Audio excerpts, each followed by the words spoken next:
Hello, welcome to Maverrik Live. I am Luke 2, and today I'm joined by Dave Faulkner. Hi. How are you doing this wonderful Monday morning?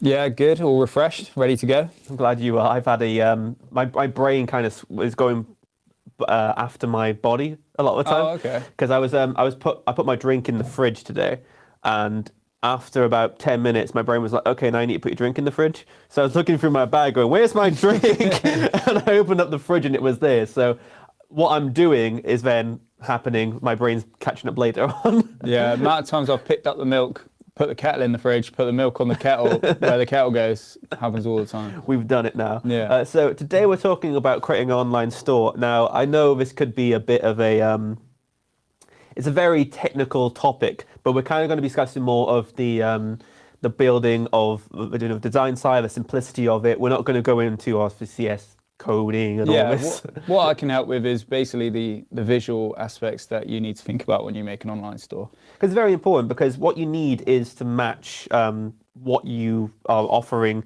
to what someone gets delivered. So even if you do a product or if you're doing a service, it needs to have that air of, I was going to say before, we need to match that. Yeah, I think making sure, so first of all, I'd say like brand, making sure your store and your brand is front and center is really important straight away. But immediately a store needs to be eye-catching, and there's so many things you need to think about to keep someone there. Because you think where your website has one purpose, your store will have a completely different purpose. Yeah. And visually is going to be the only reason someone will stay in the first place.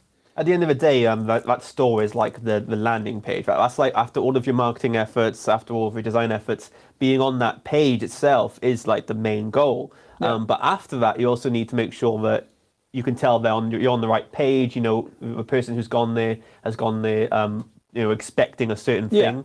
Yeah, you're directing them there probably from a specific upsell, or they're going there for most of the time. If they're not going there to browse, obviously they're going there because you sent them to a specific product.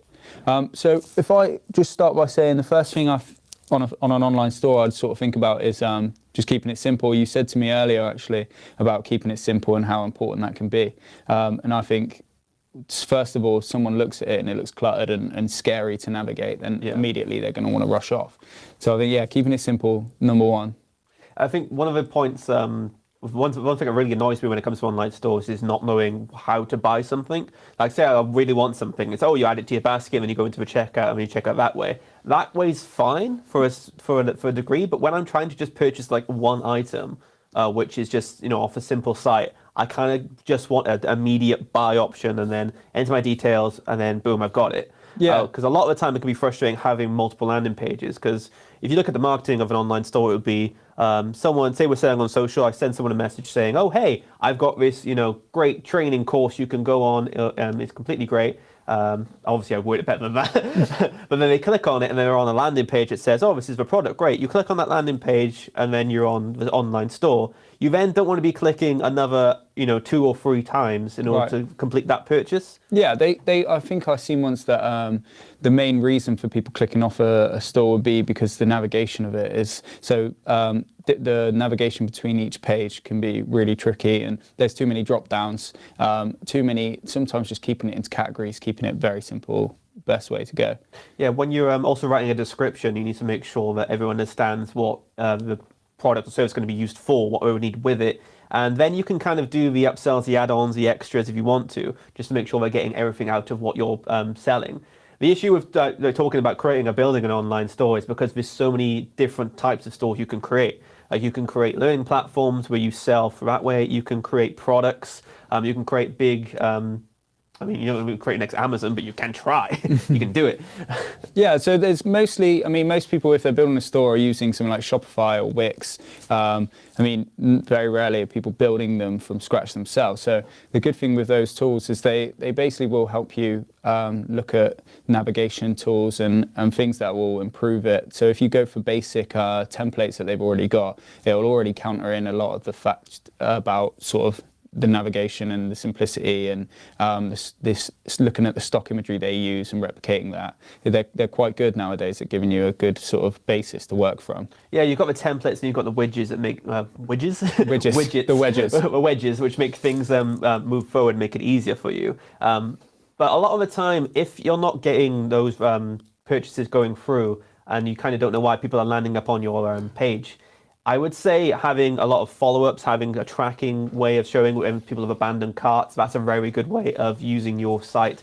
And I think nowadays, Google are even saying they're not going to use cookies anymore, third-party cookies for their sites. So they're going to be using targeted ads a different way. But you can still track how people are using your website, especially if it's on your own domain.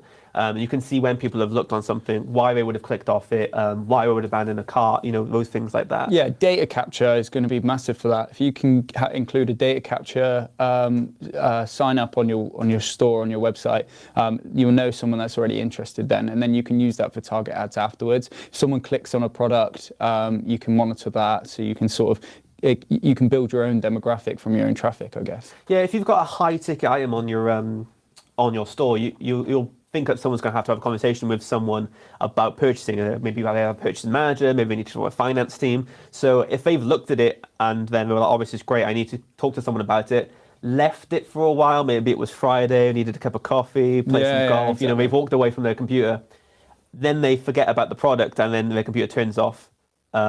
That email follow-up and it'll be going, oh yeah, I remember I was going to do that. Exactly. And then they'll go back to or the this store. is still in your basket, and it just reminds them, it's just that little email of a sort of a rejog of what they were doing.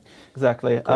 So what would you think is the easiest way then of creating a store? Would it just be using those templates? I think, if you can look at Shopify or Wix or there's a few, but those are the two sort of highest ones that I would recommend. And just starting with a free template from there, start playing with it yourself. Because especially if that's the start, that should be your starting point anyway. And building it out from there, you can look at templates that are sort of paid ones that will improve sort of how many products you use and or market. But that'll definitely be the best starting point in my opinion. Yeah. Also, I think you can sell now on social media as well. Like you've got Facebook, but they don't actually allow you to sell digital products. You need to actually have physical items there for them. Yeah. So there's a lot of limitations on those online stores that you can create via social media. So it's probably worth just building one yourself on your own website. Like having your own domain is probably a very important thing. Yeah. Even if you're the smallest of business, you can register. You register domains on some of the cheapest of sites.